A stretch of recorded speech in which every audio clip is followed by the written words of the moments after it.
Welcome to the New Yorker Festival. My name's Ken Auletta, and when I'm not on leave to write a book, I write the Annals of Communication column for the New Yorker magazine. Two bits of housekeeping. Please shut off your cell phones, and also no pictures, I've been told. I'm not picking on anyone yet. Okay, the rules are, these are the rules. In any case, I'm going to just briefly introduce by title each of the panelists because you have their bios in the material you've been given. Bill Keller, over in the corner there, is the executive editor of the New York Times. Ta-Nehisi is the writer for the Atlantic magazine. Peggy Noonan writes a column for the Wall Street Journal, and Jack Shafer writes the press clips column for Slate magazine. The format is simple. We're going to have a conversation up here. No one's prepared any remarks. We're going to talk about the press coverage of the campaign. We're not going to talk about who's for who and what the horse race is in the campaign, though we may talk about horse race coverage. And then we're going to go out to you for 20, 25 minutes of questions at the end. You'll have to endure about 90 minutes total. Bill, let me begin with you. You said something that was very interesting in you quoted in the New York Observer a couple of weeks ago as saying that the print press has been eclipsed in this campaign. We'll never have another Johnny Apple. And the print press is just simply less important in coverage of the presidential campaign. Well, that's what the headline said. That's not quite what I said. The Observer has a gift for simplifying. What I said was that because the journalistic field is much more crowded and much more and much accelerated by the tempo mainly of the internet, but also of cable TV, that the days when one marquee writer or one really big story could kind of dominate the news agenda for a sustained period of time, that day's gone. And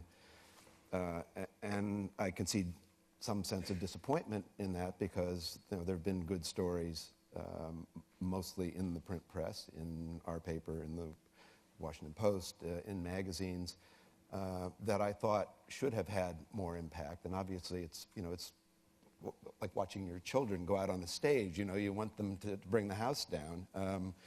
And they don't quite in the same way because other things come in and sort of overwhelm the story. But that doesn't mean that the print press isn't important, or even that it doesn't maybe not set the agenda, but contribute to the agenda in a pretty major way. Because a big piece that we write gets blogged like crazy, it gets emailed like crazy, and even the particular pieces that I told the Observer guy in the past I thought would have maybe dominated the conversation for a few days.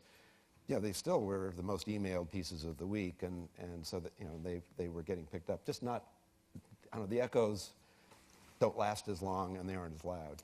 Peggy, what do you think has been the dominant media in this campaign? Oh my goodness, I agree with everything Bill said. My biggest impression of this campaign in the media is that wherever you are, you can get this campaign through the media. You can get it in a million ways. You can get it through, not just through the internet, but through left-wing and right-wing blogs, through news sites, just through the wires. You can go on the internet and get the Associated Press if you want it. But if you want your news filtered through an ideological lens, you can certainly get that. Here's where I think the primacy of mainstream straight reporting persists and is going to persist in the future. All of the blogs, all of the commentators, all of the talking heads, all of the people who comment on politics in America on the internet, on talk radio, on cable news, all of them rely for their subject matter on mainstream press. They can spend 3 days loving the New York Times for a reported story that they put on the front page, and they can spend 3 days hating the New York Times for that story. But in an odd way, the New York Times is still running the tables. Do you know what I mean? The mainstream press has lost its monopoly on information.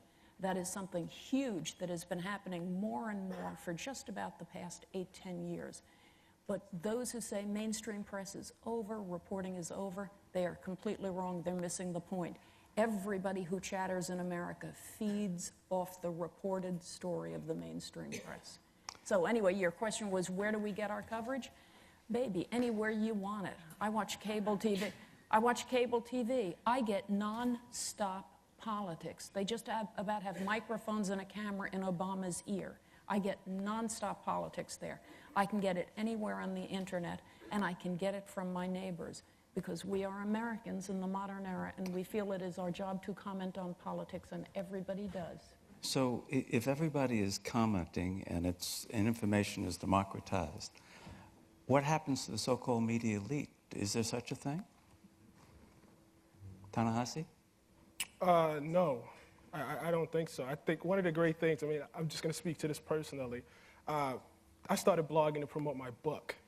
Like, that was it. It was a completely sort of selfish thing, and slowly became aware that in your mind, when you're sitting there blogging, you think there are only 5 people reading you, but it actually literally is going out to the world. Even if you were just sitting at your kitchen table that morning in your underwear, it really doesn't matter. I mean, they could get at any one time millions of people watching. I want to just jump on this whole thing of traditional media versus blogging. I think it's true. I mean, without the New York Times, without the Wall Street Journal, without Katie Couric, we wouldn't have much to talk about. I mean, I think that's just generally true. But one thing blogging can do is, I think increasingly the importance of analysis and perspective. People want that. They want, not just the information, but can you link that to something that happened 2 years ago? Can you pull, this story, that story, and this story over here, and tell me what it all means into one sort of coherent thing? I think the best bloggers are able to do that, and I think that's actually just as important. I don't want to put a premium on just putting information out there and not being able to tell us what it means. I think the best bloggers are pretty great at that. Jack? Well, I defied your instructions not to prepare, because I was afraid that I would get up here and I'd not have anything to say, so I was putting together a list of what I thought was the very best of the campaign coverage. And We'll come to that. And right now. Shows you the power of a moderator. I didn't prepare for nothing. Yeah. And he's not going to be filtered. I will not be filtered by Bill Keller. And guys like Bill Keller have made my life kind of miserable because they've done a very, very good job covering the campaign. And it's a campaign that everybody, with any sort of memory of presidential campaigns knows, presidential campaign is over by March or April, and then there's this big pause before the conventions. But these guys have been grinding through this amazing 2-year marathon and continue to go deeper, find more and more material, and it's kind of astonishing. I would disagree with Peggy that the primacy of the mainstream media has been eclipsed because so much of what happens in the blogosphere is derivative. I still think that the New York Times sets an agenda, perhaps not the way that it did in 1969 when there were 3 television networks and the Washington Post is just starting to break out of being this sort of important regional newspaper.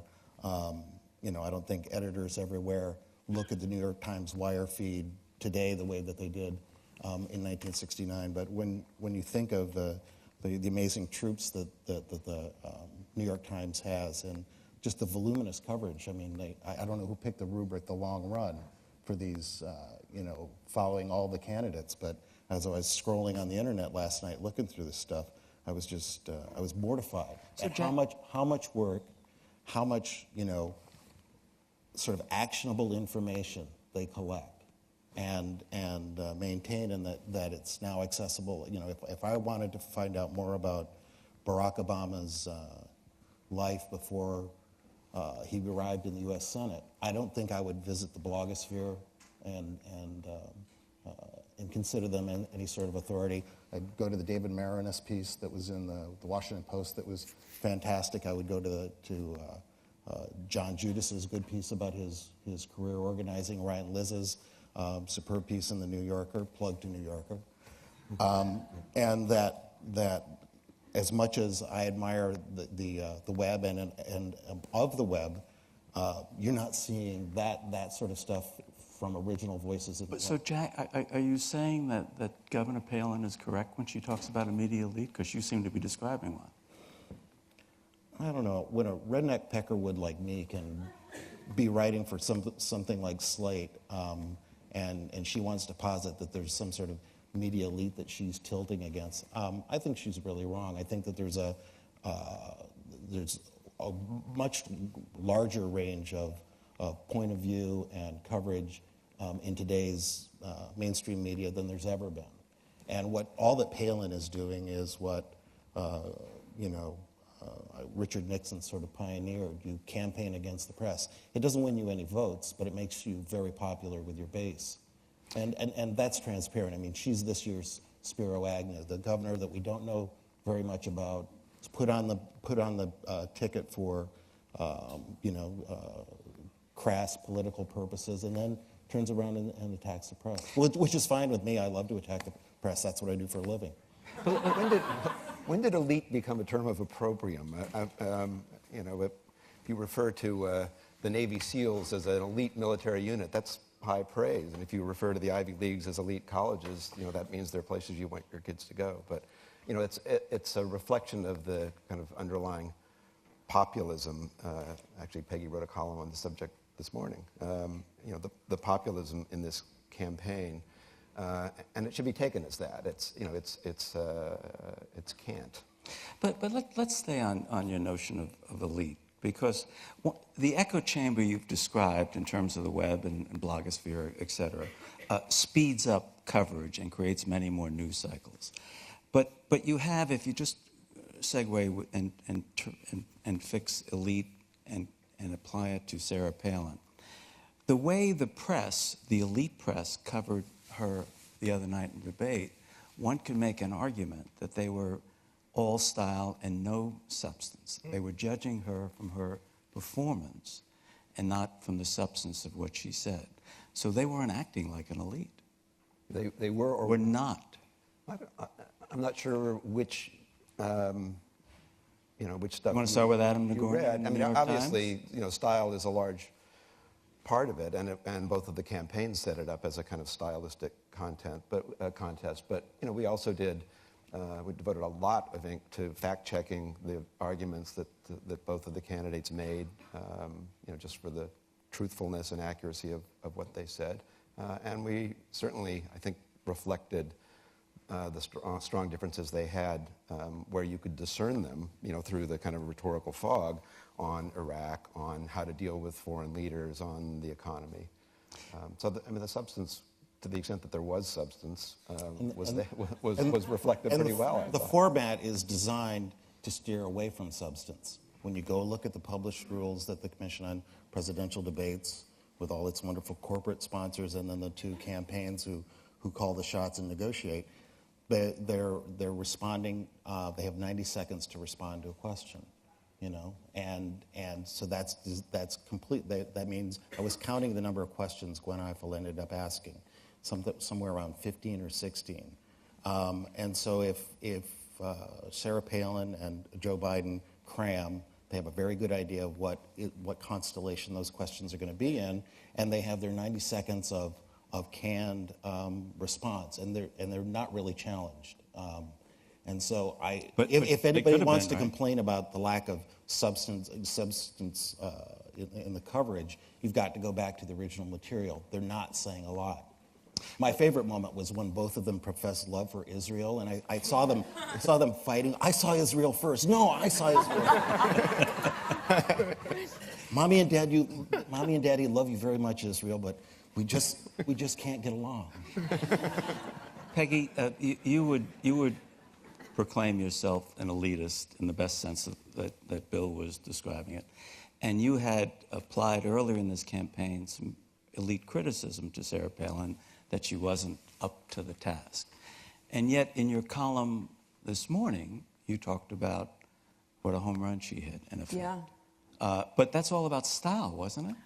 Well, look, to an extraordinary degree, the debate the other night between Palin and Biden had a subtext of drama that simply had to be dealt with, and I think was dealt with. I think it shaped the debate for people who watched it and for people like me who blab about it for a living. This was the subtext and this was the drama. Mrs. Palin is new on the American scene, takes a pummeling from the press, gives a fabulous speech. This all happens over just a few weeks, sturdies herself on the campaign trail, then has a series of truly disastrous television interviews that make her look really terrible. Then we come to the debate, and 70 million Americans watched it, and I would suspect half of them turned it on and watched it closely because they thought, this woman is either going to survive and go forward, or she is going to totally fall apart, and it's going to be a Katie Couric debate. It's going to be Katie Couric Part 2. By not doing Katie Couric Part 2, by coming forward and to an extraordinary degree showing debate as a form that she is comfortable in, that she likes, by putting herself as the equal of a longtime Washington veteran of deep experience like Joe Biden, by jabbing him and saying even things like, in your Iraq policy, you are waving the white flag of surrender. And she's saying that as a Republican whose party has been wrong about Iraq for years, much wronger than Joe Biden, who's been pretty right. To get away from that, she absolutely killed on that debate. And whether you like her or you don't like her, you got to say, holy mackerel, that was a success for her.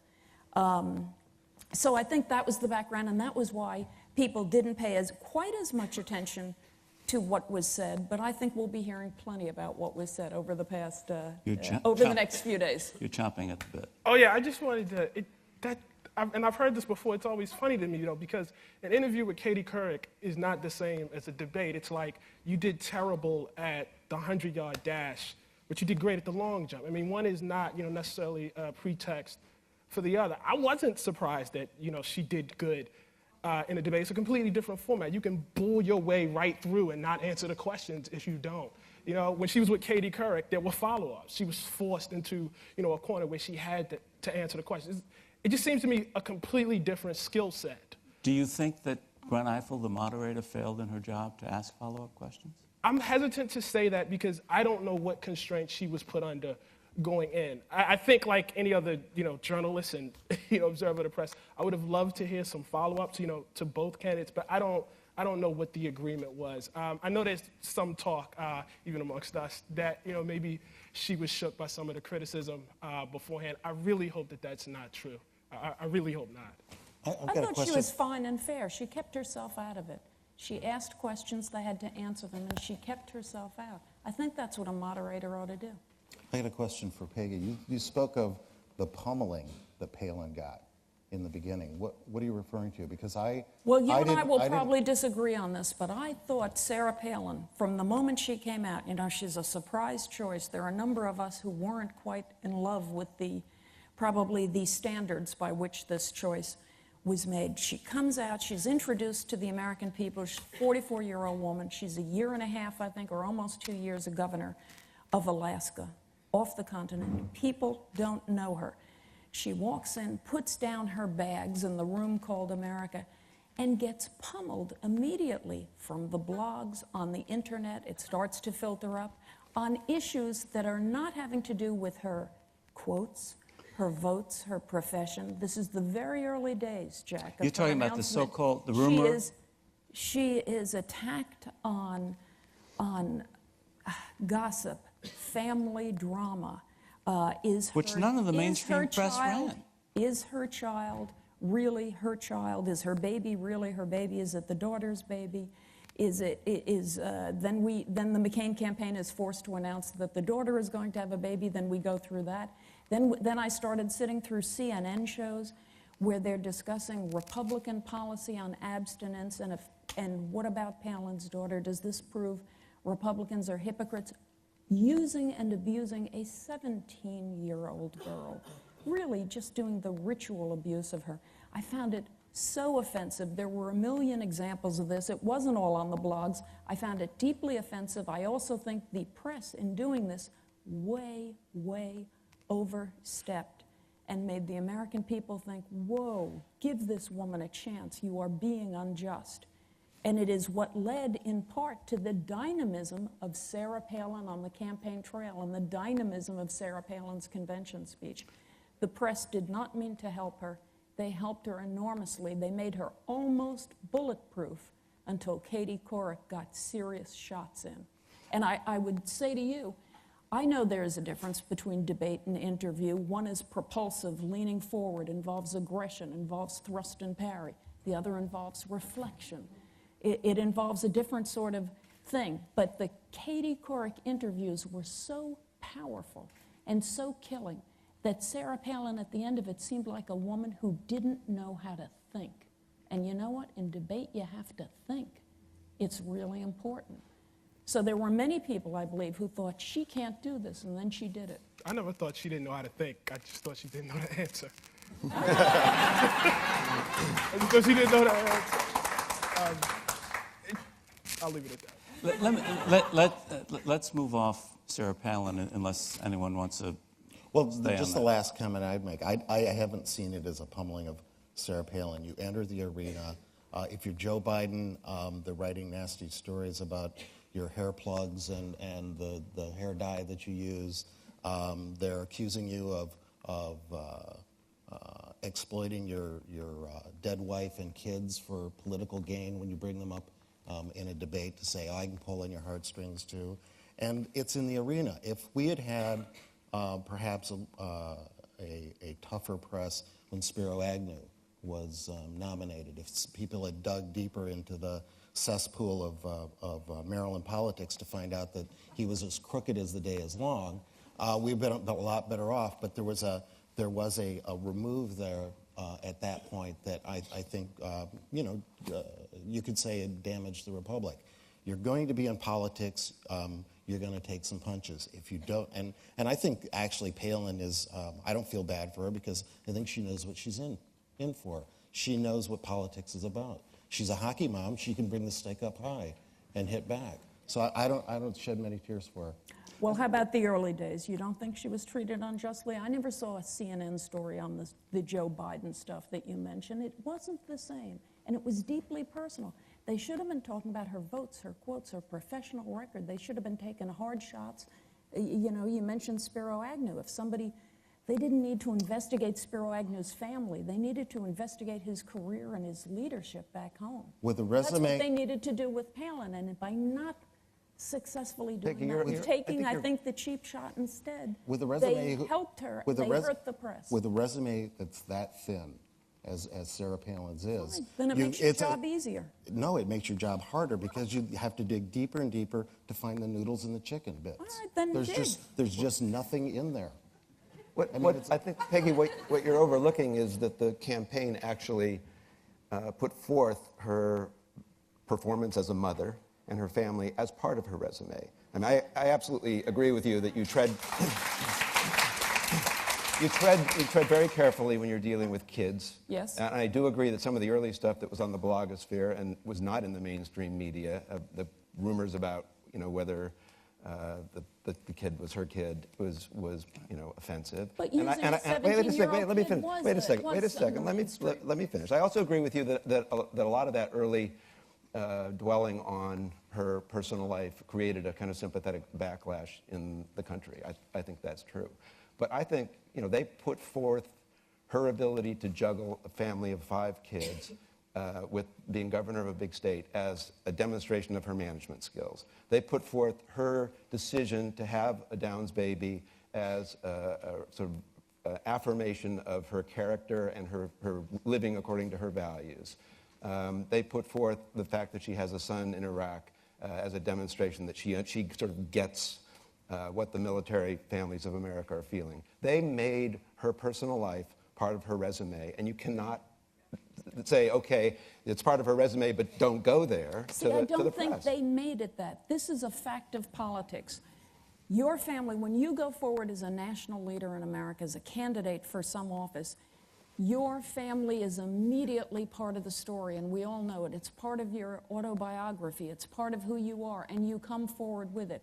The Clintons had no choice in 1992 but to come forward with this lovely young woman named Chelsea. She is part of their story. You cannot hide her. But the fact that you put her forward doesn't mean it's fair for the press to take shots at the kid. Do you know what I mean? And if somebody answers saying, oh, we can take shots at the kid, the Clintons are parading her all over because they want to prove their parents. You know what? They're not proving their parents. They have facts of their lives that are part of everything that they're bringing to the entire game. Who was taking shots at the kids? I don't. I'm just using this as an example. If anybody, I'm sure people took shots at Chelsea, and I'm sure the rationale for that was, oh, well, the Clintons put her forward. Clintons have no choice to put her forward. The Bushes have no choice. Everybody who's the kid of a candidate in American life is, to some degree, no matter what the perks, a victim of their parents' ambition. It's just a fact. You're going to get scrutiny, but you can't hide the kids. If Sarah Palin came forward and said, I have 5 kids, but you'll never see them, it would look weird. I mean, the fact is, you got to go forward with the whole thing, and obviously this is an interesting drama from the Iraq kid to the baby. So to some degree, you can't hide it. You got to put them out there. That doesn't mean that's an invitation for the press to do rude scrutiny as opposed to...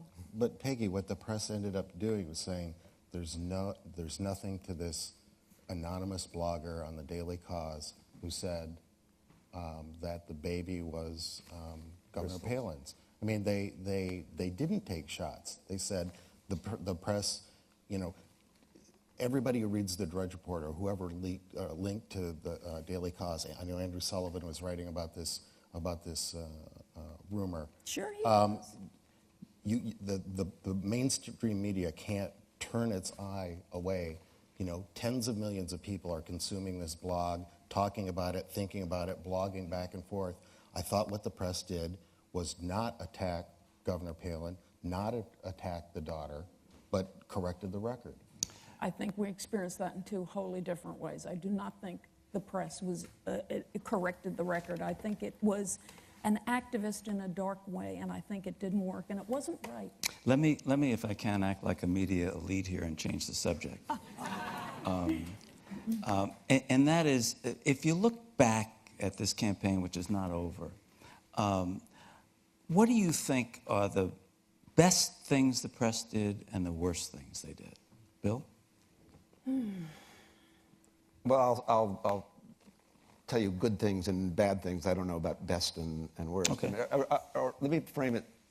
Let me slightly reframe your question as to what the press has done better and worse in this election than they've done in the past.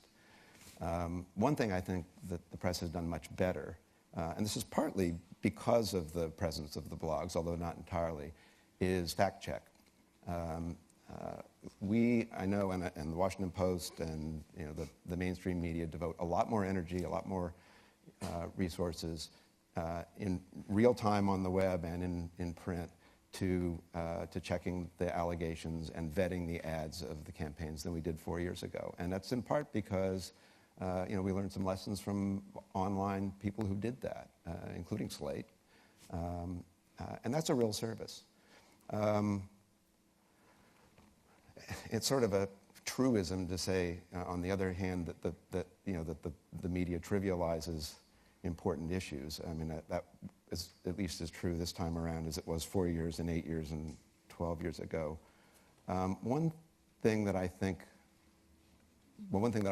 personally found troubling is the extent to which the line between polemic and partisanship on the one hand and an attempt at objectivity on the other hand have been blurred.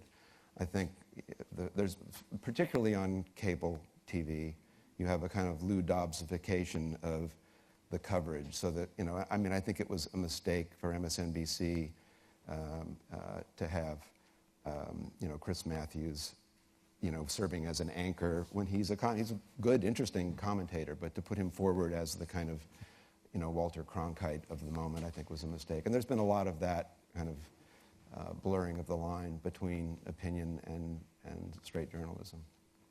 Ta-Nehisi, what do you see as something we've done better this year and worse? I can tell you what I liked about this year. Last time I was in my 20s, so I don't know how good my taste was then. Getting an idea of who these people are, I think you can't get that anywhere else. You know, I speak as a blogger and also as a journalist. As a blogger, I'm halfway through Jeff Goldberg's piece this month in The Atlantic about John McCain. And the level of reporting and detail, I mean, I've already learned so much more. Getting a picture of him as a person and what motivates him, you just can't get that on the blogs. I don't know what I would do without that. The Katie Couric interview that we've already referenced several times, a blog just can't do that. That was one of the things that I don't even know that print could have done that. You know, seeing that on TV the way that was, I don't know what I would have done without that. It told me a lot. The Ryan Lisa piece that we've mentioned, hearing about Obama in Chicago, there was no other way to consume that, and I thought it was pretty well done. What was not well done? Yeah, I'm going to say something really predictable. I think we've missed a huge opportunity to talk about race in the wake of Barack Obama's candidacy. And I know it's been discussed. I'm not saying it hasn't, but the way it's been discussed, I think one of the problems with mainstream media is we get so caught up in narrative and conventional wisdom. So there's been a lot of, you know, is this the sister soldier moment? Is Obama too black? Is he too white? It's been a lot of, you know, sort of standard thinking. But the little stuff, you know, I live up in Harlem, and I walk down the street. Obama, there's a whole industry of Obama paraphernalia on 125th Street in Lenox. There are T-shirts with him, you know, next to Martin Luther King, next to Malcolm X, hats, you know, quadruple XL sweatshirts. It's insane. I mean, buttons. I mean, pictures of, you know, from Time magazine, you know, with him and his family. What does this say? What's going on? What does this mean? Like, no one has, you know, quite... What does it mean in terms of the black community? Yes. What is going... In other words, I think we're sort of obsessed in covering race in a white versus black sort of way. But what is the internal dynamic? You know, here you have a guy who comes out, and as has been said, you know, repeatedly, does not campaign in a way that Jesse Jackson did in the 80s, does not campaign in a way that Al Sharpton did in 2004. What does it mean that 90% of black people in a primary are supporting a guy like that? What does it mean that in 2004, Al Sharpton couldn't even get black votes in South Carolina? What does that say about what's going on in the black community, and what does that portend to the future? I really, really wish, and it's almost over, so I think we've kind of missed it. I mean, there have been some great, great scenes. You cut on the R&B stations. I've done a lot of traveling this year, obviously, you know, for coverage. And you get out of New York and you cut on the urban radio stations.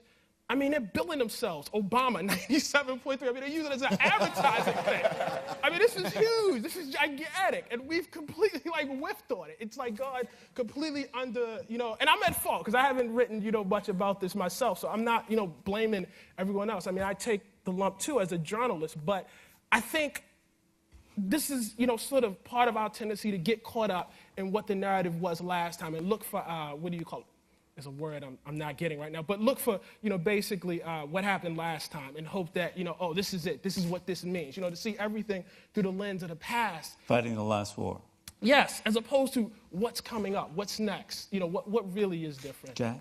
Well, to speak to Ta-Nehisi's point, I think that that Barack Obama has run a sort of post-racial campaign quite deliberately. God, I hate that word. I'm sorry to cut you off. Go on. That's I'm okay. gonna stop. That's okay. I kind of hate it too, but it's the best I can come up with right now. Mm-hmm. And when you look at his numbers, both when he's running for the Senate in Illinois in the beginning, among blacks, he's down in the 10 and 20%. Right. People don't know him. And the same in the presidential campaign. He's way, way down there. And he's tried to run this campaign that is a race changer. And I feel as though I've read good coverage of that. I think Jeff Zeleny, that you guys poached from the Chicago Tribune, who knows Barack Obama's, you know, political history backwards and forward, has helped explain to me where he comes from, how he runs a campaign like this. And you know, he's actually able to operate a post-racial campaign, and I don't want to say a racial campaign, but you know, having the genuine appeal to the black constituency. So I actually think that the press has done a fairly good job of maybe not writing about race, but writing about the way that he's built his campaign deliberately to sort of perform a kind of binocular sort of political vision. Can I just? Please. But that's him. I mean, there's a phenomenon that's bigger than him. I think there are other things going on the side, as I mentioned. Yeah, he as a person, I think, has been pretty well covered, but it's a bigger moment than that. I mean, you literally are talking about, it's cliche to say this and then not at the same time, the importance of a first black president, the potential in that, and what that means within African-American communities, and what it says about how African-American communities have changed from 10, 20 years. But let me ask I think it's the editor of the New York Times that question. Would you go back to the Times, if you were going back to the newsroom today, and say, hey, we're missing this story? We should do it? I can't tell you how many hours we've devoted to discussing this very subject, and I think I'm going to try not to drop into a defensive crouch. No, it's all right. It's all right. And I wasn't singling out the Times either. I mean, I don't think you hold the weight for all media. It's really important how you deal with this, and I think one of the reasons maybe that you're saying this is that an awful lot of that got written in early days, because Obama's now been around campaigning for a year, and early on we did one story that sticks in my mind is interviews with a lot of people in beauty parlors in South Carolina, which was really the kind of first piece that I read that also teased out that undercurrent of fear about, could something bad happen to Obama, given the history of black political figures in America. Also, we've got a series coming up you're going to like. Criticism answered. Ta-Nehisi Coates gets results. This was the day that Bill Keller bent. He said, we'll see it. We're going to have put a little italic line. Ta-Nehisi Coates contributed to this story. Peggy, let me go back to the reframe the question the way Bill reframed it, which is looking at this campaign, what have we done better than the last one, and what have we done not as well? Or not good? Well, let me take it from a slightly different way. It has occurred to me in the past few months that in terms of television journalism, the biggest thing that has happened, the most painful thing, but also a thing with real implications, is the passing of Tim Russert at NBC. Tim, within that network, stood for standards and for a certain old way of doing things. And he brought a lot of authority into the room with him when he came.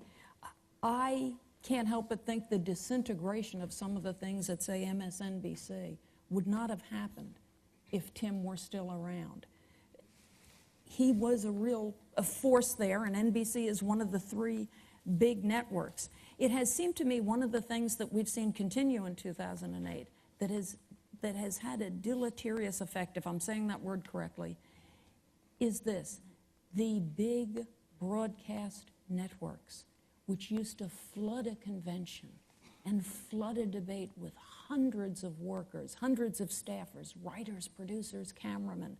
They were in charge of the news in America, and they took it very seriously, and they covered things that were really important, like the platform hearings at conventions. They did heavy mass coverage. Well, as they have declined in importance, as their numbers have declined, as their profits have declined, they do less and less and less. This year, CBS News, which used to send, I believe, about 400 people to a given convention, sent just about 100 or less than 100. Surprised they sent that much. Yes, but at the end of the day, that involved a lot of people who were not really editorial, but still, it was at least that high. But coverage is truncated. It is amazing to me. I mean, we all know the reasons that when you have a convention, things have become more boring, more predictable. They're not a contest anymore. That having been said, for a major broadcast network to only do an hour a night of a convention is a surprise. That was the same in 2004. Okay, but it seems to me that there's less and less. It's certainly in the past 8 years, but each year. And I miss it. Some part of me misses the mainstream force of the networks. One of the complaints this year, as is true in other years, is the complaint of bias. We've heard, the bias of, was there sexism with Governor Palin or with towards Hillary Clinton? We've heard black bias questions, certainly around the time of Reverend Wright. We've heard liberal bias against Republicans, anti-Mormon bias against Romney. How do each of you assess this charge that the press is biased, either from the left or the right? Fair? New York Times, McCain has charged the New York Times as being biased. 50% in the tank for Obama. Right.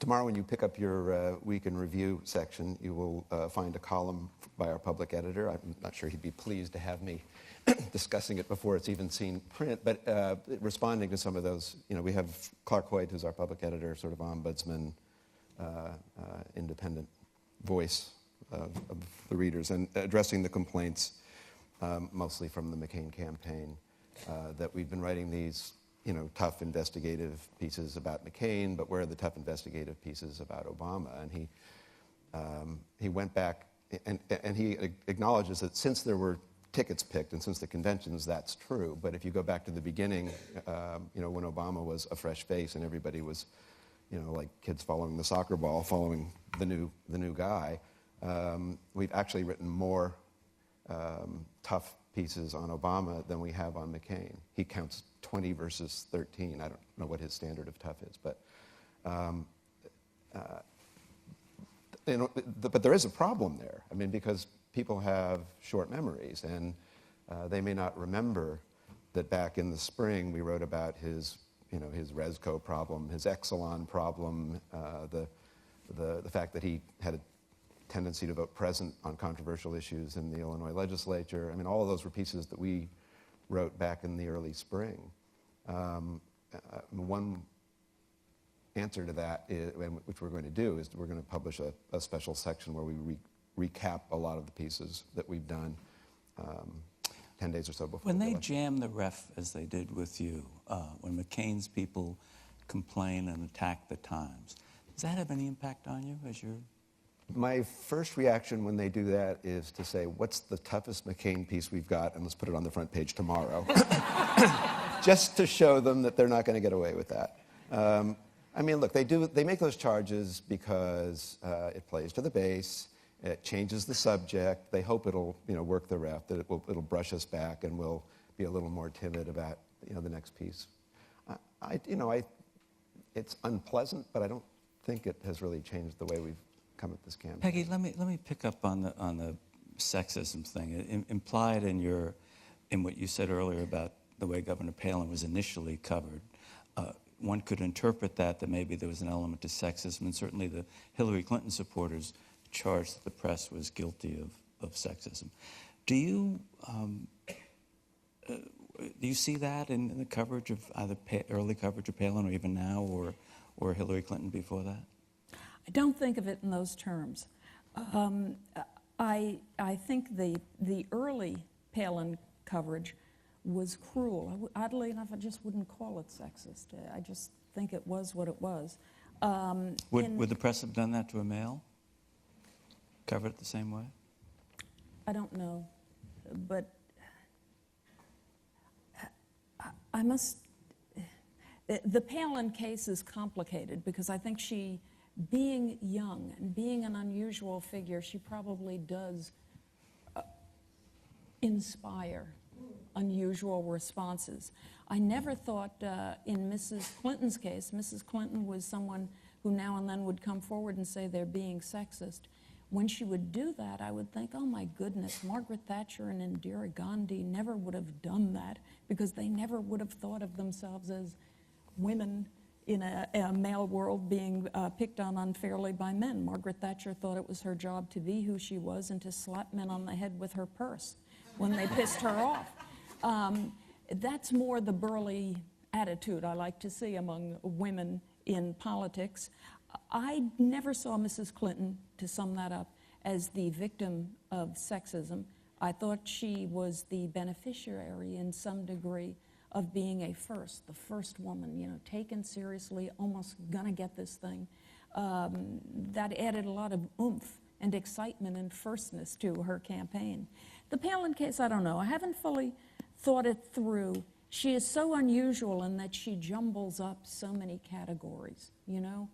A young, she's got little babies. She's going forward as someone who clearly thinks she's the equal of the guys, and yet she is conservative. You know, she is social issues conservative, so she looks different, you know, from most of the women. There's so many women in Washington who are either appointed officials or elected officials who have a certain style and a certain age, and they look like little refrigerators being wheeled through the halls of Congress. They're just blunt, box-like things. Mrs. Palin is quite different from that. Jack, Senator Boxer. Boy, I'm glad I didn't say didn't- that.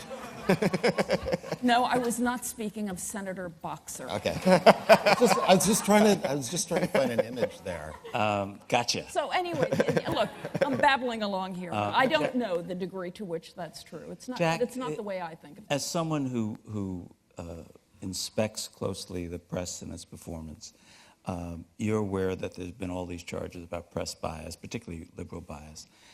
In your inspections, do you find that to be true?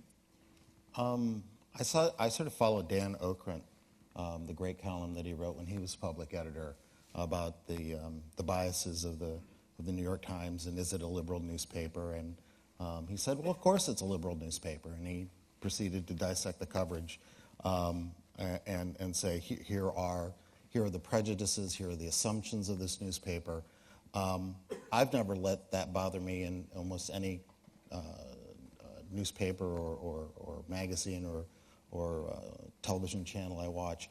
What I care more about than somebody's biases or their point of view or the trajectory of their entry is, at the end, are they fair? You know, do they assess? Do they dig hard? And you know, I feel really bad to be on this panel with Bill Keller and have to say, you know, I think they are fair. And I feel like some sort of toady. Well, we'll give you a And my chance to resume get is back. in the mail. But you know, it's. I wanted to speak to something that Peggy was talking about. I don't think there's a gentle, careful, loving way to ask really hard questions of politicians who are going to control, you know, a multi-trillion-dollar government and create the world that we're going to live in. Politicians need not be delicate flowers. I've known lots of politicians. Very few of them wilt when you ask them a really tough, probing question. If they cannot survive in that arena, I mean, there's nothing that the press says or any question that the press asks of a politician that they don't hear with twice the velocity and acidity from the opposing party. So you know, just coming back to your question, I'm not really wound up about questions of bias. I almost never write about it. It's were they accurate? Were they fair? Do I get a complete sense of the story, or are there big holes in the story? You made the point that you think they're fair, and that's why you don't worry about the bias. But there's an argument about whether they're blind, and that is to say, for years we've talked about the lack of black and Latino hires at newspapers, for instance, or at television stations. But one can make an argument that are there sufficient conservatives at newspapers, reporters, and maybe if they're not, maybe some of those reporters are blind to some realities, as the argument was made for years about lacking black reporters or Latino reporters. About conservative reporters, I ran weekly newspapers for about 10 or 11 years, and I can't tell you how hard it was to find somebody a conservative who wanted to be a reporter. A lot of these guys, I mean, I did find some, but most of these guys wanted to put on the bow tie and be George Will. And they had opinions, and they wanted to tell me what they thought, and they wanted to put that in the paper. And I would say, I don't care what you think. I want to know what you find out. And I can't get a real good handle on why why that is. Peggy, you agree with that? Look, here's the essential problem. Are our great mainstream media organs generally liberal? Yes, I would say so. Do I think that they go forward and say, let's be liberal today and undo conservatives? No, I don't. I think what they do is see things through a liberal lens, unconsciously see things in a certain way, and don't guess how it is other people who see things through another lens see it. Example of that would be what, abortion? I wasn't thinking of a specific issue. I was actually thinking almost that there are different mindsets. Not just two, by the way. Look, every 4 years we go through this. Is the mainstream media biased? Of course it is. Is it liberal? Yes, it is. Is there are there more voices now on the internet in terms simply of opinion? Yes. Are we becoming more segregated in terms of left and right in America? Yes, I think we are. You can go to the comment thread of a left-wing blog and see an anonymous post that is so horrid, hateful, polar, and limited in its ability to see the other side. And you can see the same thing on the anonymous post on the comment thread on a right-wing blog. I think people filter the news through a knowledge that it is coming with a certain point of view, and it works okay, more or less. I like the proliferation of opinion commentary in America, and I like it that more and more people do not say, I am the voice of an official mainstream media newspaper or broadcaster. They say, I am a conservative voice, I am a liberal voice, I am of the left. I think there's a little more truth in packaging that is happening now, and that has happened in the past 10 years and with the internet, that is fine. To me, it all evens out in the end. I don't get all upset about media bias. I think it's true, I think it exists, and I think at the end of the day, people wade through it.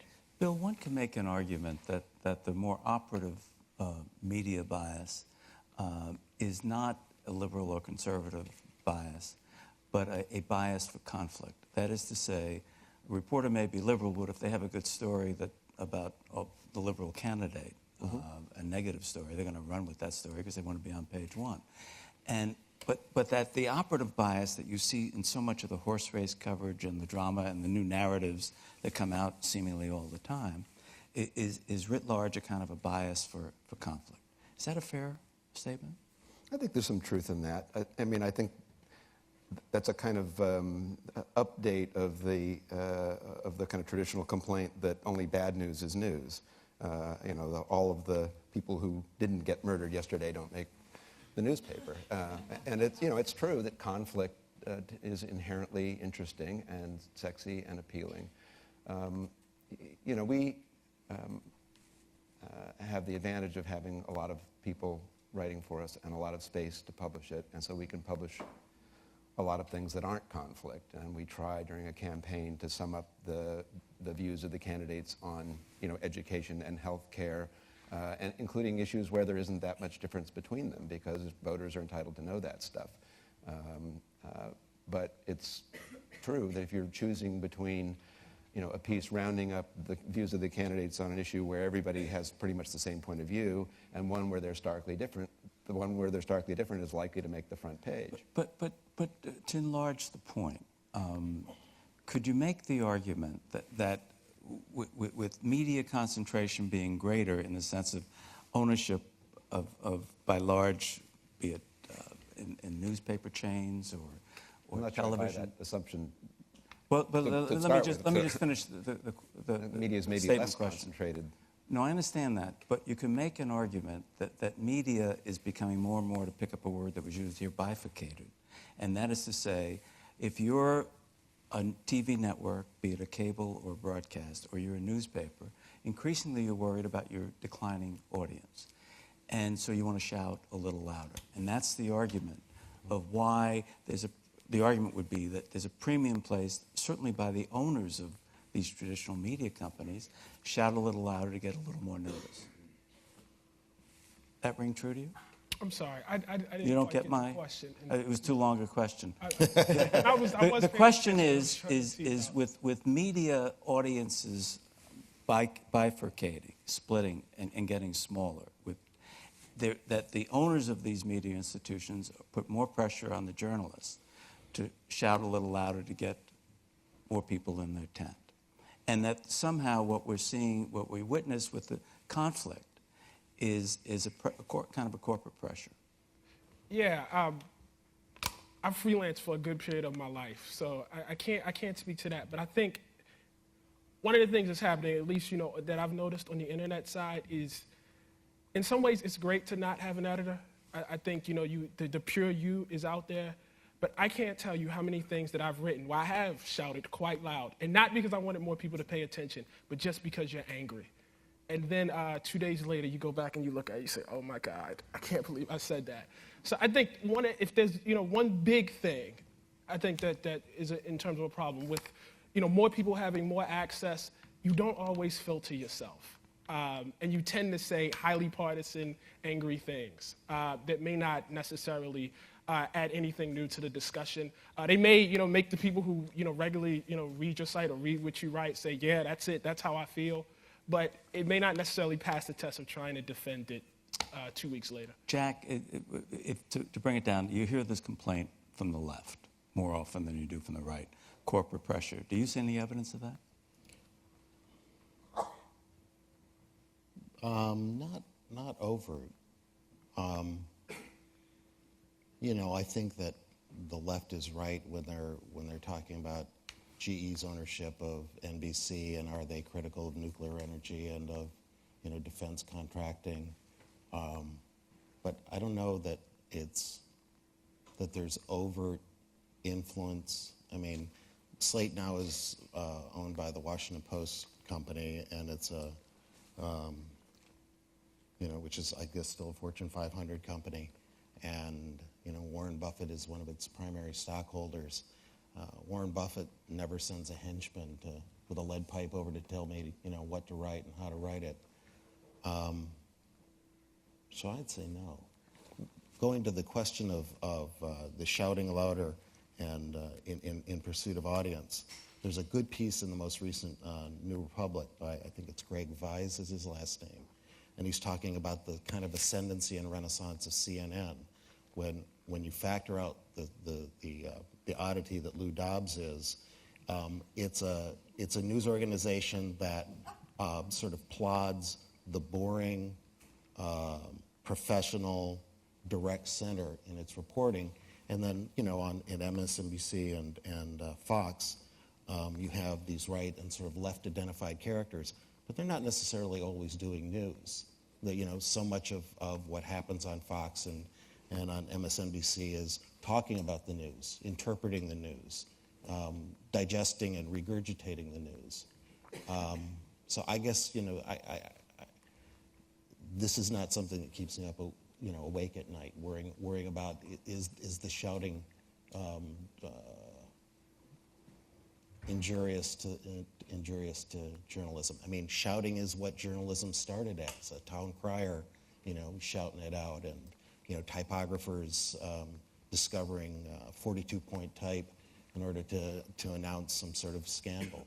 So I think that a lot of these issues assume that the readers and the viewers are not sophisticated, and they're incredibly sophisticated. There's a good Pew study of Fox television viewers, and they find that if you're a Fox television viewer, the probability that you're also a CNN viewer is incredibly high. That the people who are right identified in their news consumption tend to be actually more voracious readers and consumers and tasters. What explains why the almost 50% of the public thinks that Iraq had something to do with 9/11? I don't have an answer for that. Bill, you were going to say something? Yeah, I was going to put your question back in the context of the presidential campaign, because one thing that I do think is remarkable about this campaign, maybe predictable, but remarkable. 6 months ago, maybe you had some hope that this was going to be a civil campaign. You imagine, you have. Did you really? Naively, that it was at least possible. I agree. That you could have, I've sat in John McCain's bus and had conversations with him about the world, and I sort of imagined that they could actually have, a robust debate of the issues, and the extent to which the campaigns have dived to the low road. How many news cycles did we spend talking about lipstick on a pig and whether that was an offensive, sexist remark or not? The campaigns are responsible for that, but to some extent, the press is complicit in that, and in that case, it was particularly cable TV. Here's conflict journalism, shout journalism, let's go for it. I love ugly campaigns. I love negative campaigning. I love a brawl. I love brass knuckles and lead pipes. Do you like stupidity too? Stupidity has its place in politics, a very high place. Avi Zettelman and a co-writer at Politico investigated this issue. Is this campaign incredibly negative? And so they went and talked to all these historians. And they came back and said, the historians across the board said, not particularly. This is what politics is. It's not a dinner party. And when so much of what is or becomes the news is provocations from either campaign, the McCain campaign can't complain about the press not going after questions of substance when they're raising chicken shit issues like lipstick on a pig all the time. I have no sympathy for it all. I think that anybody who wants a campaign run as if it's a Montessori school needs to take a break. Let me ask a good old days question. There's an argument that could be made that in the so-called good old days, the Theodore H. Whites and other Walter Lippmans or whoever the reporters can get on the press bus or the plane or the train with the candidate over a period of time and really get to know that candidate in an intimate way. The argument is that they got to know them too intimately and held back stuff. But the argument also is, the positive side of it is they get to know these candidates and could be a better filter for who these people were. All of you have talked about some of the really good pieces that have been done in this campaign that tried to do that. But do we pay a price, and therefore the American public pay a price, because these candidates on both sides are largely strangers to us as reporters? Bill? Yes, I think we do. I don't romanticize the old days, when the kind of great, Walter Cronkites and Wickers and so on, had that kind of proximity, because it was seductive and sometimes corrupting.